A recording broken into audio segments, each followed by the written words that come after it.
Hello students, প্রতিদিনের মতো আজ আবার একটা নতুন প্র্যাকটিস সেট নিয়ে চলে এসেছি।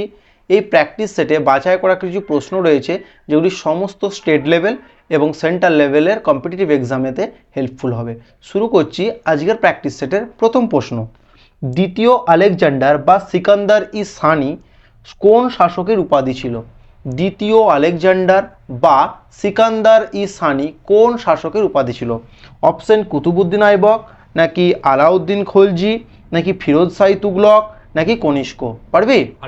হ্যাঁ, আলাউদ্দিন খলজি কি না দিল্লির সুলতানি রাজবংশের একটি রাজবংশ ছিল।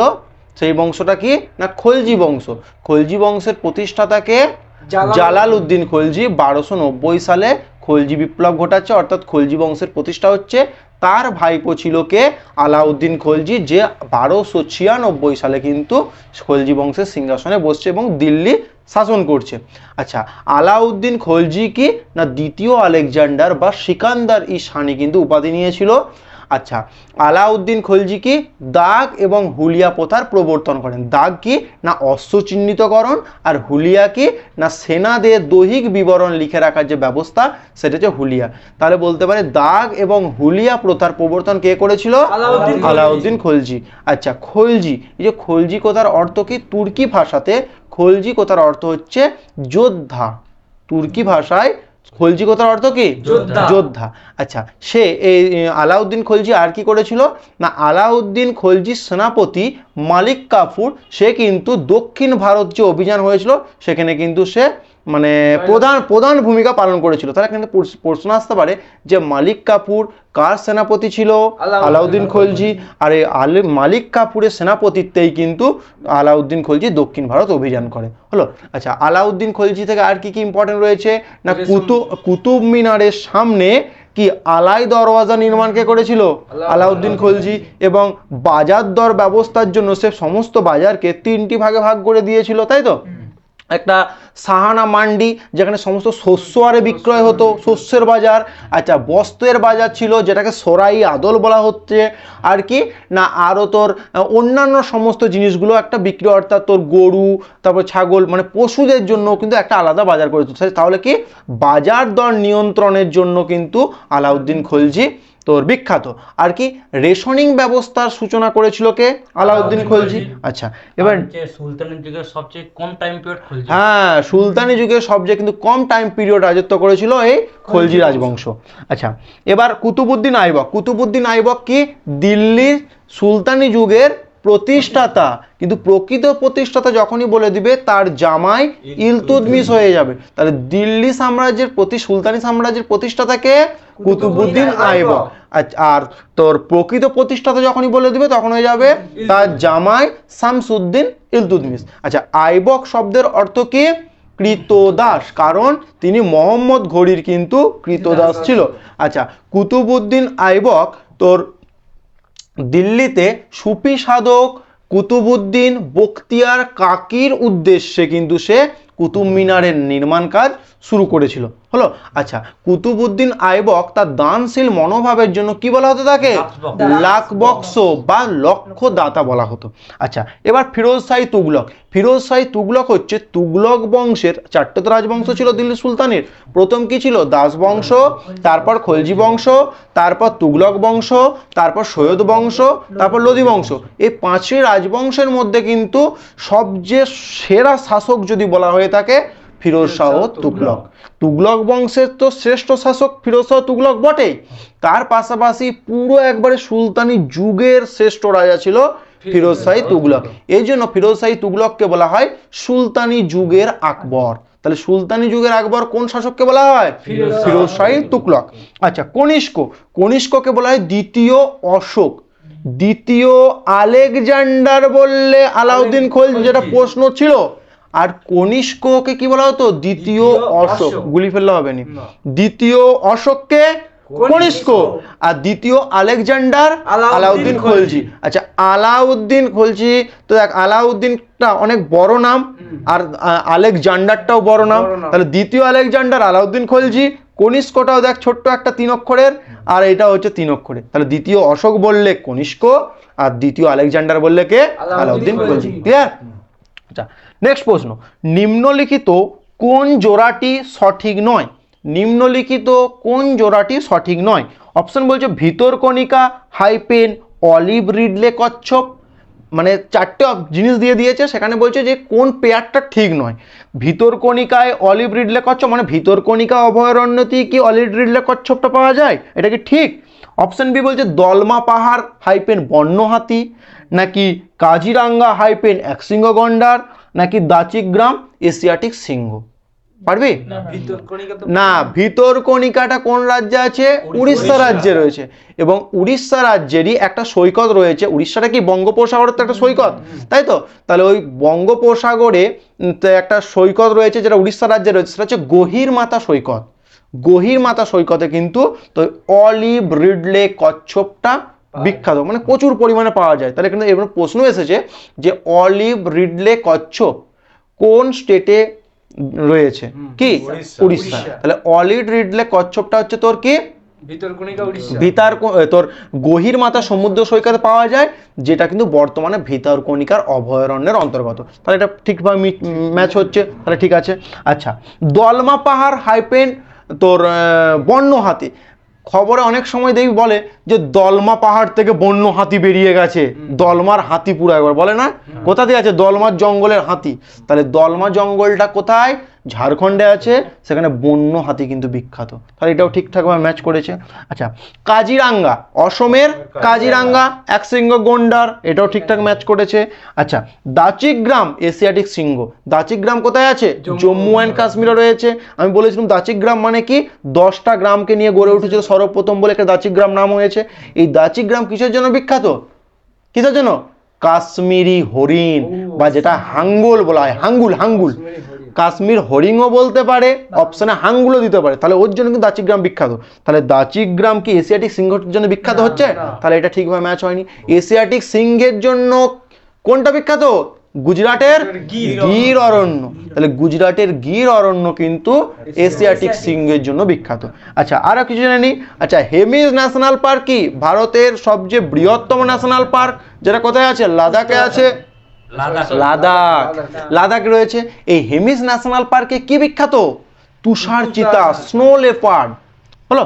আচ্ছা, নেক্সট প্রশ্ন দেখ, ভারতে এখনো পর্যন্ত কতবার জাতীয় জরুরি অবস্থা ঘোষিত হয়েছে? ভারতে এখনো পর্যন্ত কতবার জাতীয় জরুরি অবস্থা ঘোষিত হয়েছে? অপশন বলছে একবার, নাকি দুইবার, নাকি তিনবার, নাকি একবারও নয়। পারবি? তিনবার। আচ্ছা, জরুরি অবস্থার কনসেপ্টটা কোথা থেকে নিয়ে আসা হয়েছে? জার্মান থেকে। আচ্ছা, 3 ধরনের জরুরি অবস্থা রয়েছে। কি কি? একটা জাতীয়, অর্থাৎ পুরো একবারে কেন্দ্রের জাতীয়, 2 রয়েছে কি রাজ্যের, আর 3 রয়েছে কি না আর্থিক। কয় ধরনের জাতীয় অবস্থার কথা বলা হয়েছে? 3 ধরনের। এবার আর্টিকেলগুলো পরে পরীক্ষায় মাথায় রাখবি, 352 স্টার্ট করবি, 4 যোগ করে করে যাবি। তাহলে 352 নম্বর আর্টিকেলে বলা হয়েছে জাতীয়, 4 যোগ করলে কত? 356। 356তে বলা হয়েছে রাজ্যের জাতীয় অবস্থা, আর 56 সে 4 যোগ করলে কত? 360। 360 নম্বর আর্টিকেলে বলা হয়েছে আর্থিক জরুরি অবস্থা। এখান থেকে প্রশ্ন আসতে পারে যে রাজ্যে, এই যে রাজ্য বলেনি রাষ্ট্রপতির শাসন চলছে বা রাষ্ট্রপতির শাসনের দরকার, বিরোধী পক্ষরা মানে দাবি তুলে, তো তাহলে ওটা কত নম্বর আর্টিকেলে বলা আছে? 356। রাজ্যের রাষ্ট্রপতি শাসন মানে 356। আচ্ছা, প্রশ্নটা বলছে জাতীয় মানে 352, ওইটা এখনো পর্যন্ত ভারতে কতবার হয়েছে? 3 বার হয়েছে। কখন কখন না 1962 সালে, যখন ভারত আর চীনের মধ্যে যুদ্ধ হলো 1962 সালে। 1971 সালে একবার হয়েছিল, যখন ভারত পাকিস্তানের সাথে যুদ্ধ হয়েছিল। আর একবার 1975 সালে, যখন অভ্যন্তরীণ একটা গোলযোগ বা ডিস্টারবেন্স হয়ে গেছিল তখন কিন্তু। তাহলে এখনো পর্যন্ত কতবার জাতীয় জরুরি অবস্থা ঘোষিত হয়েছে? 3 বার। রাজ্যের তো অনেকবার হয়েছে, বিভিন্ন স্টেটে হয়েছে। আর আর্থিক এখনো পর্যন্ত কিন্তু একবারও আর্থিক জরুরি অবস্থা ঘোষিত হয়নি। হলো। আচ্ছা, নেক্সট প্রশ্ন, নিম্নলিখিত কোন পদার্থটি তাপের সুপরিবাহী কিন্তু তড়িতের অন্তরক? অর্থাৎ তাপের সুপরিবাহী কি মানে তার মধ্যে দিয়ে তাপ ফ্লো করতে পারবে কিন্তু তড়িৎ কিন্তু প্রবাহিত হবে না বা বিদ্যুৎ যাবে না। অপশন বলছে অভ্র, নাকি সিলিকন, নাকি সীসা, নাকি বিসমাথ। পারবি? আচ্ছা, আনসার হবে অভ্র।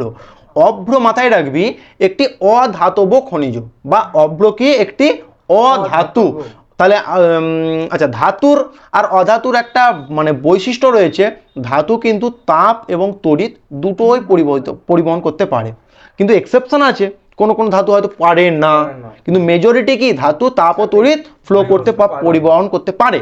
আর অধাতু কি তাপ ও তড়িৎ পরিবহন করতে পারে না, তবে এক্সেপশন রয়েছে, কিছু কিছু অধাতু সেটা পরিবহন করতে পারে, যেমন গ্রাফাইট। হ্যাঁ, গ্রাফাইট অধাতু, অধাতু হওয়ার সাথে কিন্তু তাপ এবং তড়িতের পরিবাহী। যেমন তুই গ্রাফাইট অর্থাৎ পেন্সিলের যে লেড পেন্সিলের যে ডগটা রয়েছে, গ্রাফাইট কালো অংশটা, ওটা তুই যদি ইলেকট্রিক বোর্ডে কোনো প্রকারে ঢুকিয়ে দিস, তুমি শক খেয়ে যাবে, কেউ কিন্তু ঢুকোসনি। হ্যাঁ, তার মানে কি এর মধ্যে থেকে তড়িৎ ফ্লো করতে পারে, তাহলে অধাতু হয়েও কিন্তু তাপ ও তড়িতের সুপরিবাহী যদি প্রশ্ন দেয় তখন হয়ে যাবে গ্রাফাইট। আর অভ্রটা কি? অভ্র হচ্ছে অধাতু। অধাতু মানে কি? ন্যাচারালি হচ্ছে তাপ এবং তড়িৎ পরিবহন করতে পারবে না, কিন্তু অভ্র হচ্ছে এমন একটি অধাতু যে কিন্তু তাপ পরিবাহিত করতে পারে, তাপটাকে এক স্থান থেকে অন্য স্থানে নিয়ে যেতে পারে, কিন্তু তড়িৎ কিন্তু নিয়ে যেতে পারে না। হলো? আচ্ছা, সিলিকন কি? সিলিকন হচ্ছে ধাতু কল্প বা মেটালয়েড। আচ্ছা, ধাতু কল্প কাকে বলবো না, যে সমস্ত পদার্থের মধ্যে ধাতুরও কিছু বৈশিষ্ট্য থাকবে, অধাতুরও কিছু বৈশিষ্ট্য থাকবে, তাকে বলা হবে ধাতু কল্প। যেমন কি কি উদাহরণ? সিলিকন, তারপরে হচ্ছে বোরন, তারপর হচ্ছে আর্সেনিক, অ্যান্টামনি, তারপরে হচ্ছে তোর জার্মেনিয়াম, পোলোনিয়াম, টেলুরিয়াম, এগুলো কিন্তু সব ধাতু কল্পে। সিলিকন এগুলো সব কি না তোর ধাতু কল্পের উদাহরণ। তো ওখান থেকে প্রশ্ন আসতে পারে যে চারটে অপশন দিল, এর মধ্যে কোনটি ধাতু কল্প? কি কি তাহলে বললাম? বোরন, সিলিকন, তারপরে যে boron, silicon, arsenic, antimony, tellurium, polonium, germanium, এই 7টা হচ্ছে কিন্তু ধাতু কল্প। আরও অনেক রয়েছে, এগুলো মেজরিটি, হ্যাঁ, মানে মোস্ট ইম্পর্টেন্ট। আচ্ছা, তাহলে ধাতু কল্পগুলো হলো। আচ্ছা, সীসা, সীসা কি? একটি ধাতু বা লেড, সীসা তো ধাতু, তাহলে ধাতু মানে কি? তাপ ও তড়িৎ পরিবহন করতে পারবে না পারবে নি? পারবে, কিন্তু সীসা সেরকম অন্যান্য ধাতুর মতো পারে না, তবে পারে। আচ্ছা, এবার আছে বিসমাথ। বিসমাথ কি ধাতু না অধাতু? ধাতু, সবচেয়ে ভঙ্গুর ধাতু, মানে একটুতেই ভেঙে যায়, তাহলে বিসমাথ কি?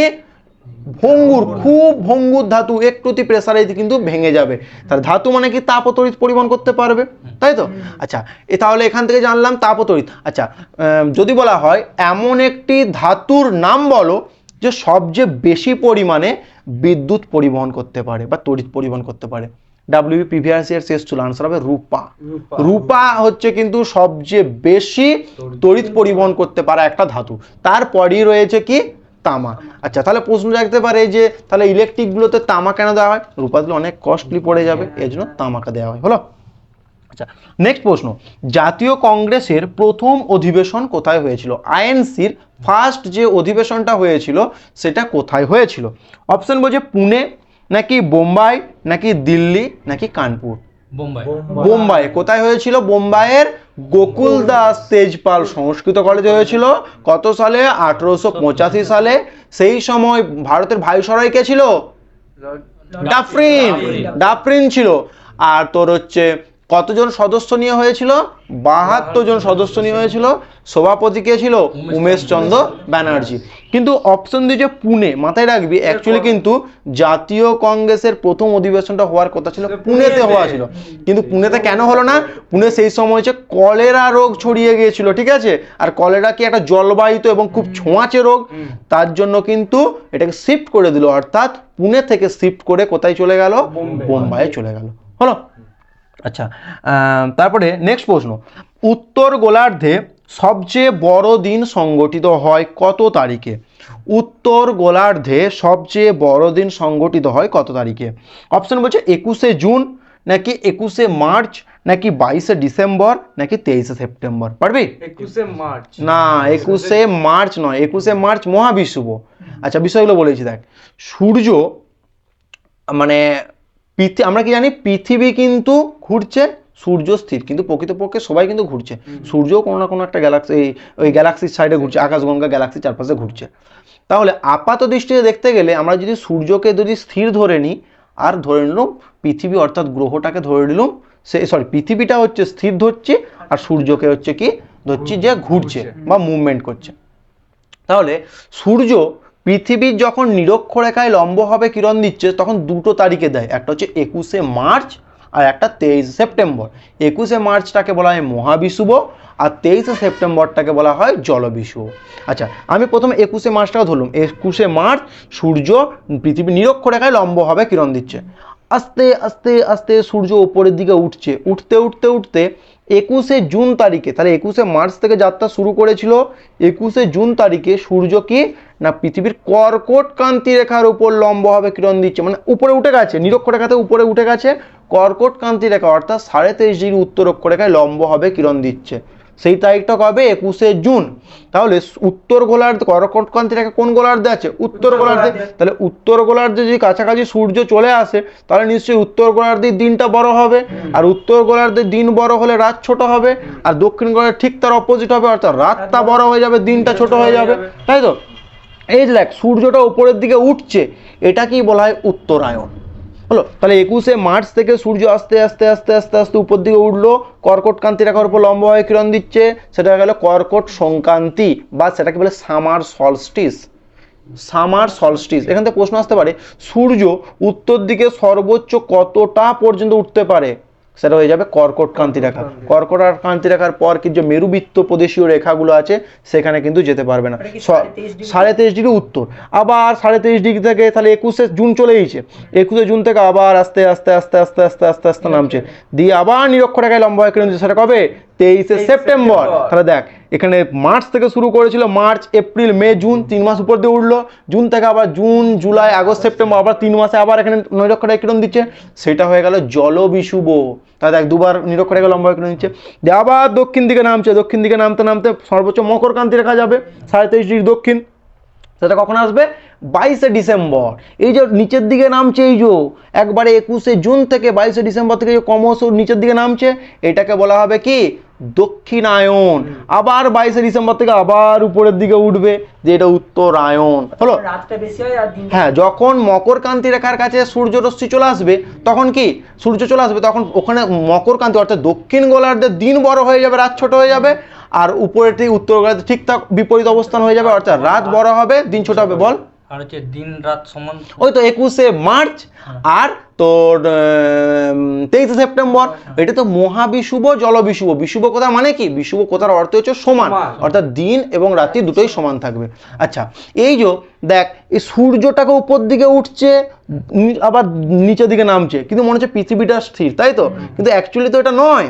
অ্যাকচুয়ালি কি হচ্ছে? পৃথিবীটা মানে ওঠানামা করছে।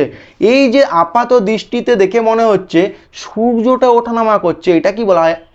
সূর্যের আপাত বার্ষিক গতি, গোদা বাংলায় বলে রবি মার্গ। তাহলে রবি মার্গ কি? এই যে সূর্যটা উত্তরায়ণ দক্ষিণায়ন হচ্ছে, এটা কি বলা হয়ে থাকে? রবি মার্গ হলো।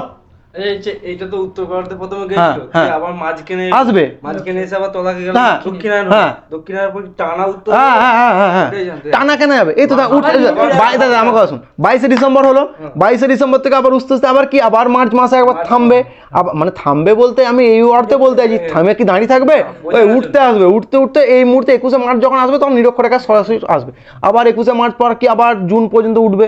এই যে উপর দিকে টোটালি ওঠা, এই যে টোটালি 22শে ডিসেম্বর থেকে আবার 21শে জুন পর্যন্ত টোটালি ওঠা, এটা হচ্ছে কি? উত্তরায়ণ। আর 21শে জুন থেকে যে টোটালি 22শে ডিসেম্বর পর্যন্ত নামছে, এটা হচ্ছে দক্ষিণায়ণ। ক্লিয়ার হয়েছে? আচ্ছা, নেক্সট প্রশ্ন, পর্ণকাণ্ড। তাহলে উত্তর গোলার্ধে সবচেয়ে দিন বড় হয় 21শে জুন তারিখে। আচ্ছা, পর্ণকাণ্ড বা ফাইলোক্যাড নিম্নলিখিত কোন উদ্ভিদে দেখা যায়? পর্ণকাণ্ড বা ফাইলোক্যাড কোন উদ্ভিদে দেখা যায়? অপশন বলছে সুন্দরী গাছ, নাকি বাবলা গাছ, নাকি পদ্ম গাছ, নাকি ফণিমনসা। ফণিমনসা। আচ্ছা, পর্ণকাণ্ড কি না ফণিমনসার উদ্ভিদের দেখবি যে কাঁটাগুলো তো অ্যাকচুয়ালি পাতা, আর যে রসালো সবুজ রঙের অংশটা রয়েছে সেটা হচ্ছে কি? তার কাণ্ড। আচ্ছা, এই কাণ্ডটা দেখবি সবুজ কালারের হয়, অর্থাৎ সবুজ কালার মানে কি? ওই কাণ্ড দ্বারাই কিন্তু সে সালোক সংশ্লেষ করে, তাই তো? সালোক সংশ্লেষ করে। এবং রোদে যদি দেখিস ফণিমনসার গাটা দেখবি চকচক চকচক করছে, ওর উপর একটা কি কিউটিকল দ্বারা জাতীয় একটা মোম জাতীয় আবরণ রয়েছে। কেন? যাতে বাষ্পীভবনটা না হয় বেশি পরিমাণে, জলটা থাকতে পারে। হ্যাঁ, ওই যে তুই ওই যে কাণ্ডটাকে যখন তুই ভাঙিস সবুজ অংশ দেখবি ভিতরে রসে ভর্তি, জলে ভর্তি, ওই ওই কাণ্ডটাকে বলা হয় পর্ণকাণ্ড বা ফাইলোক্যাট। তাহলে ফাইলোক্যাট বা পর্ণকাণ্ড কার দেখা যায়? ফণী মনসা। আচ্ছা, সুন্দরী গাছের কি দেখা যাবে? ঠেসমূল দেখা যাবে, শ্বাসমূল বা নিউম্যাটাফোর দেখা যাবে, আর একটা কি জরায়ু যঙ্কৃতগ্রম দেখা যাবে। হলো? আচ্ছা, নেক্সট প্রশ্ন, ছদ্ম বেকারত্ব বা ডিসগুইজ কি রে চাকরির কাজ কি? আনএমপ্লয়মেন্ট। ডিসগুইজ আনএমপ্লয়মেন্ট কখন হবে বলছে, বা বলতে কি বোঝায়? বা ছদ্ম বেকারত্ব যাদের কোনো কাজ নেই, নাকি মহিলা বেকারদের সংখ্যা, নাকি প্রয়োজন অতিরিক্ত শ্রমিক নিয়োগ, নাকি 60 বছরের বয়সের ঊর্ধ্বে বেকার? পারবি? আচ্ছা, ছদ্ম বেকারত্ব কি? আগে বলি বেকার কি। বেকার হচ্ছে কর্মহীনকেই বলা হয় বেকার, যার কোনো কাজ নাই সেই বেকার। আর ওই যে বেকারের যে অবস্থা তাকে বলা হয় বেকারত্ব। তাহলে বেকারের যে অবস্থা তাকে কি বলা হবে? বেকারত্ব। আচ্ছা, বেকারত্বের অনেক ক্লাসিফিকেশন রয়েছে। আগে যেটা বলছে ছদ্ম বেকারত্ব কি, বিষয়টা বুঝে নি। দেখ, ধর আমাদের বাড়িতে আমি, বাবা, মা আর দাদা মিলে আমি জমিতে কাজ করতে গেলাম, দিয়ে একদিনে ধর বা একদিন হলো একটা মরশুমে ধর তোর 200 বস্তা আলু ফলালাম, ঠিক আছে। তার পরের বছরে আমাদের বাড়িতে আরো 2টো লোককে লেবার লাগালাম, দিয়ে দেখছি সে 200 বস্তায় আলু ফলাচ্ছে। তাহলে দেখ, আমরাও আগে যে 200 বস্তা আলু ফলাচ্ছিলাম, এখন যাদেরকে লাগিয়েছি তাদেরকে লাগানোর ফলেও সে 200 বস্তায় আলু ফলাচ্ছি। তাহলে এই যে দুজন লোককে লাগিয়েছিলাম তার কি কোনো কাজ আছে? তাদেরকে বলবো ছদ্ম বেকারত্ব। আচ্ছা, বুঝতে পারলি? ছদ্ম বেকারত্ব কি না, এই যে অপশন বলছে প্রয়োজনের অতিরিক্ত শ্রমিক নিয়োগ, মানে ওদেরকে লাগিয়েও আমার কোনো কিছু ইমপ্রুভমেন্ট হয়নি, তাদের কি বলো? ছদ্ম বেকারত্ব। এই ছদ্ম বেকারত্ব কিন্তু ভারতের অর্থনীতিতে সবচেয়ে কৃষি ক্ষেত্রে লক্ষ্য করা যায়। আচ্ছা, তাহলে ছদ্ম বেকারত্ব হলো আরো কিছু জিনিসটা জেনে নিই। সিজনাল একটা আনএমপ্লয়মেন্ট রয়েছে। সিজনাল কি?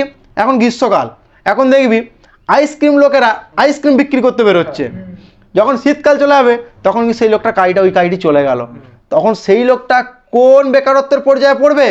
সিজনাল। অর্থাৎ কি না, একটা সিজন ওয়াইজ তার কিন্তু কাজটা থাকবে, আদারওয়াইজ চলে যাবে। এই যে মাঠে আলু লাগানো, মাঠে কাজ করছে লোকগুলো, লেবারগুলো কাজ পেলো, যেমনি আলু লাগানো বা আলু তোলা আর হয়ে গেল, তারপর লোকগুলো আবার বেকার হয়ে পড়লো। এটা কি সিজনাল একটা তোর বেকারত্ব বা আনএমপ্লয়মেন্ট। আচ্ছা, আর রয়েছে না টেকনোলজিক্যাল। টেকনোলজিক্যাল কি? ধর আমরা হাতে করে ধর মাদুর, আগে আমরা জানিস আমাদের গ্রাম বাংলায় মাদুরের বনে হাতে করে বোনা হচ্ছে, তাহলে আমরা কিন্তু সেরকম বেশি পাচ্ছি না। কিন্তু যখনই একটা মেশিন নিয়ে চলে আসলো ফ্যাক্টরিতে, তোমাদেরকে কাজ করতে হবে না, তোমরা চলে যাও, মেশিনে করে দিল, তাহলে সেই অবস্থায় মেয়েগুলো যে বেকার হয়ে গেল সেটাকে বলা হবে কি? Technological unemployment. বুঝতে পারলি? আচ্ছা, আবার ধর আমি ধর কোথাও পড়াতে গেছি, আমি ব্ল্যাকবোর্ডের ইউজ আর হচ্ছে তোর হোয়াইট বোর্ডের ইউজটা জানি, কিন্তু ধর আমি এই বিষয়টা জানিনি যে ডিজিটাল বোর্ড কীভাবে পড়াতে হয়। তখন আমি যে কোচিং সেন্টারে পড়াবো, সেই কোচিং সেন্টারের স্যার কি আমাকে বলবে, স্যার আপনি কাজ ছেড়ে দিন, আপনি আগে ডিজিটালি বিষয়গুলো শিখে আসুন, তারপর আমাদের চ্যানেলে আবার পড়ান বা আমাদের কোচিং সেন্টারে পড়ান। তাহলে আমি সেই মুহূর্তে কাজটা হারিয়ে ফেললাম। সেটা হচ্ছে কি? সেটা হচ্ছে তোর ফাংশনাল। টেকনিক্যালটা কি বললাম? টেকনিক্যালটা হচ্ছে যে যন্ত্র আবিষ্কার হওয়ার ফলে আমি কাজ করতে পারছি না। আর হচ্ছে কি বলছি, এটা স্ট্রাকচারাল। এটা বলছি স্ট্রাকচারাল কি? আমি স্কিল নাই ওই বিষয়টা সম্পর্কে, তাহলে আমাকে কিন্তু ছেড়ে দিতে হবে। আর কি আছে? সাইক্লিক আনএমপ্লয়মেন্ট কি আছে না, সাইক্লিক কি? ধর কোনো একটা জিনিসের বিরাট চাহিদা আছে, তখন তোকে কাজে ঢুকলো, তুমি কাজটা করো, চাহিদা আছে। হঠাৎ করে যদি চাহিদা যদি ডাউন হয়ে যায় না, চাহিদা আর নয় বুঝলি, তুই কাজটা ছেড়ে তোকে আমি পুষে আর কি করবো, তোকে বেতন দিতে পারবো নি, তোকে বার করে দিলাম। ওই যে বেকারত্ব, এটা সাইক্লিক বেকারত্ব। আচ্ছা, আরও রয়েছে আন্ডার এমপ্লয়মেন্ট। ভারতে তো সবচেয়ে ভুড়ি আছে, মানে ছেলেরা প্রচুর কোয়ালিফাই আছে, মানে এলিজিবল, খুব শিক্ষিত, কিন্তু সেই অনুযায়ী চাকরি পাচ্ছে নি, হোমগার্ডের চাকরি করছে, একটা সামান্য একটা দোকান করছে, এগুলো হচ্ছে আন্ডার এমপ্লয়মেন্ট। মানে তার যে পরিমাণ স্কিল আছে বা যে পরিমাণ চাকরির যোগ্য, সে পরিমাণ চাকরি সে পাচ্ছে না, সেটাকে বলা হবে কি? আন্ডার তোর বেকারত্ব বা আনএমপ্লয়মেন্ট। হলো? বুঝতে পারলে সব বিষয়গুলোকে? আচ্ছা, রাশিয়ার মুদ্রার নাম কি? আচ্ছা, এই বিষয়গুলো ইকোনমিক্স আরে সমস্ত কিছু আলোচনা হবে, আমি একটু ভালো কিছু আশা করছি। আশা করা যাচ্ছে সেটা তোমাদের এক সপ্তাহের মধ্যেই টপিক ওয়াইজ খুব ভালোভাবে ক্লাস শুরু হয়ে যাবে। আর এই এক সপ্তাহ আরেকটু প্র্যাকটিস সেটগুলো বেশি বেশি করে নিয়ে আসবো, তারপর হচ্ছে টপিকও আসবে, তার সাথে সাথে প্র্যাকটিস সেটও আসবে। রাশিয়ার মুদ্রার নাম কি? রাশিয়ার মুদ্রার নাম কি বা রাশিয়ার কারেন্সির নাম কি? অপশন বলছে ভাট, নাকি ভাট মানে ভাট ভোকালয়, ভাট, নাকি রুবল, নাকি রুপি, নাকি রিঙ্গিত? রুবেল। রাশিয়ার মুদ্রার নাম রুবেল, অর্থাৎ আমরা যখন আর ভারতের কি রুপি, তাই তো? আমাদের যখন কোনো কিছু কিনি কত টাকা দেবো বা কত রুপি, টাকা অ্যাকচুয়ালি বাংলাদেশের আমরা বলি 100 রুপি। এই যে কোনো একটা টাকার পরে বা পরিমাণটার পরে একটা ইউনিট যেটা দিই সেটা হচ্ছে কারেন্সি, তাহলে আমাদের হচ্ছে তোর রুপি। আর সেরকমই রাশিয়াতে বলে কত দাম গো এটা? 100 রুবেল, ঠিক আছে? আচ্ছা, ভাট কোথায় হয়? থাইল্যান্ডে, থাইল্যান্ডের ভাট। আর হচ্ছে রিঙ্গিত কোথাকার? মালয়েশিয়ার রিঙ্গিত। হলো। আচ্ছা, আজকের আলোচনার বা আজকের এই প্র্যাকটিস সেটের শেষ প্রশ্ন, যেটি তোমাদের হোমওয়ার্ক থাকছে, তোমরা কিন্তু কমেন্টে তার আনসার দেবে। ভারতের কোন রাজ্য আগে নিফা নামে পরিচিত ছিল? অর্থাৎ ভারতের কোন রাজ্যকে আগে নিফা বলা হতো? নিফার ফুল ফর্ম কি? North east frontier agency. তোমরা কিন্তু ফুল ফর্মটা করলেই পেয়ে যাবে। নর্থ ইস্ট মানে কি? উত্তর পূর্ব, ফ্রন্টিয়ার মানে সীমান্ত agency, north east frontier agency, শর্টকাটে বলা হচ্ছে কি নিফা। কোন রাজ্যকে বলা হতো? অপশন বলছে অরুণাচল প্রদেশ, নাকি আসাম, নাকি পাঞ্জাব, নাকি গুজরাট। আরও বলছি, অরুণাচল প্রদেশ, অসম, পাঞ্জাব, নাকি গুজরাট। আচ্ছা, আজকের ক্লাস এখানেই শেষ করছি। আমাদের প্রশ্ন এবং আলোচনা কেমন ছিল তোমরা সেটা কমেন্ট বক্সে কমেন্ট করে জানাবে। দেখা হচ্ছে নতুন ভিডিওতে।